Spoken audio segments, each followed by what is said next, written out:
Hey kids, so today I'm going to read this book, The What Ifs. I thought it has a really good message. It's maybe a little lesser known book, but anyway, I wanted to share it with you because I think it's important. It's written by Emily Kilgore and illustrated by Zoe Persico, and it's published by Little B Books. You know, this year's been tough. 2020 has been just a rough year in a lot of ways. And so I'm sure people are anxious in all kinds of different ways. I know personally, I have dealt with anxiety my whole life, worried about what people think and all that. And I've always tended to, the fight or flight is very real for me. One scenario, I know, like whenever, if you're in like a group of people and it's like, okay, we're going to go around the room and ask somebody or you tell us something about yourself. So as it's approaching, I'm not listening to anything anybody's saying. I'm panicking, worried about what I'm going to say. So I'm right there with you. I know what that's like. And so, anyway, I know we're dealing with a lot of other types of anxiety as well. So I just wanted to share this book with you. And I think it's important to laugh. So I do have a dad joke for you. I told my anxiety he couldn't go out with me and my friends. So he got mad and started making up all these hypothetical situations. And now we're both staying home. So anyway, let's go ahead and read this book together. The What Ifs.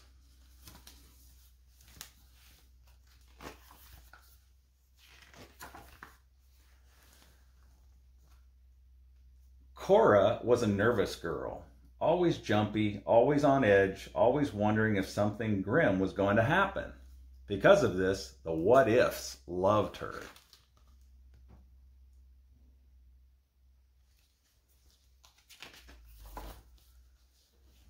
Heavy, lumpy, and grumpy, the What Ifs are everywhere. In bright rooms and dark corners, in busy hallways and hushed libraries, in big cities and small towns. They slink in from unknown places and swiftly attach themselves to people when they least expect it. Then they whisper a question so quietly, so softly, so gently, that the person usually doesn't know the what ifs are there at all.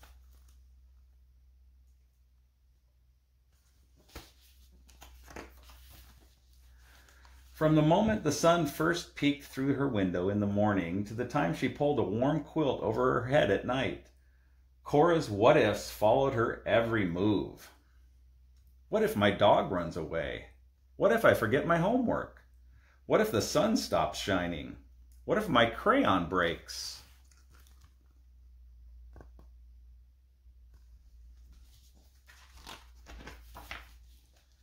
Many people think about their what ifs for a moment or two, but can briskly brush them off. Cora, though, could not. It didn't matter if the what-ifs questions were silly or frightening, likely or impossible. As soon as Cora thought about them, the what-ifs grabbed hold of her.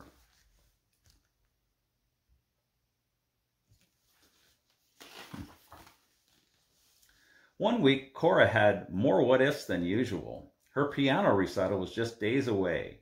Even though she had practiced and perfected her song, the what-ifs started creeping in. What if my fingers shake? Cora questioned on Monday. What if I make a mistake? Cora wondered on Tuesday. What if nobody comes? She thought on Wednesday. What if too many people come? She worried on Thursday.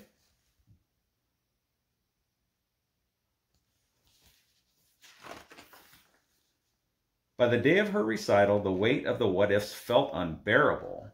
Cora stood backstage, anxiously awaiting her turn to perform. The longer she waited, the more what-ifs appeared, each one grabbing hold and weighing her down more than the last. She's got them all attached to her. I can relate. What if I trip on stage? What if the bench is too tall? What if the pedals are squeaky? What if I start coughing? What if I play the wrong note? What if nobody claps?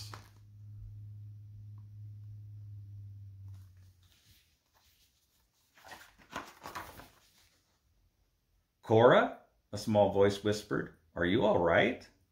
Oh, great, Cora thought. What if Stella thinks I'm a crybaby? What if she doesn't understand? It's nothing, was all Cora could muster, before a tiny sob escaped her thinly pressed lips. I'm sorry. It doesn't sound like nothing, Stella said.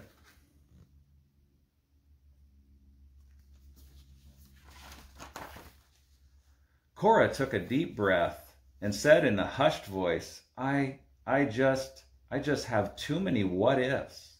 They make me imagine bad things that could happen, like, what if I mess up? Or what if I sneeze during my song?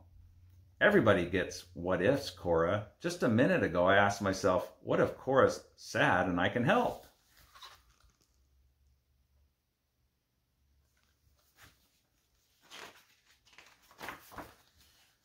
Listening to Stella, Cora started to wonder, what if she can help me? What if I can trust her?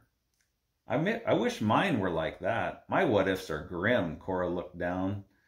Do you ever have good what ifs? Stella asked. I didn't know there were good ones, Cora whispered.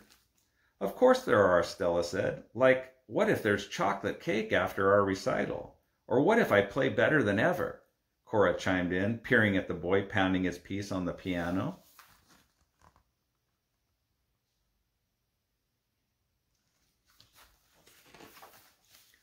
Cora suddenly felt her what-ifs begin to change. The heavy, lumpy, and grumpy what-ifs slowly slunk away, while new ones arrived in their place.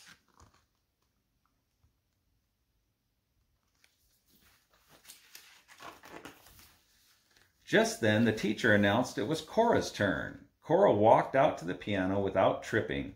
The bench was just the right height. Her hands quivered as they hovered over the keys. But then she sat down and began to play, and the grim what-ifs slowly continued to disappear until...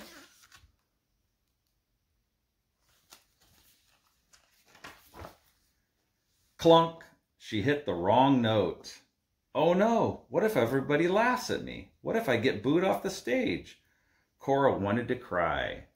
She tried to ignore the people staring, waiting for her next move. Then out of the corner of her eye, Cora saw Stella.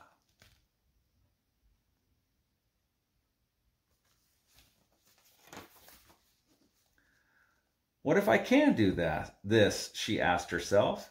Cora took a deep breath and started to play again with confidence. Her fingers danced across the keys. When she finished, the room filled with applause. Cora took her bow and smiled at Stella. She couldn't help but wonder, what if...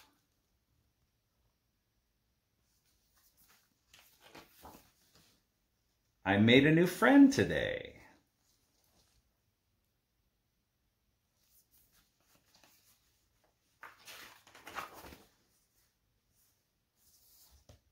The end. So I hope you enjoyed that.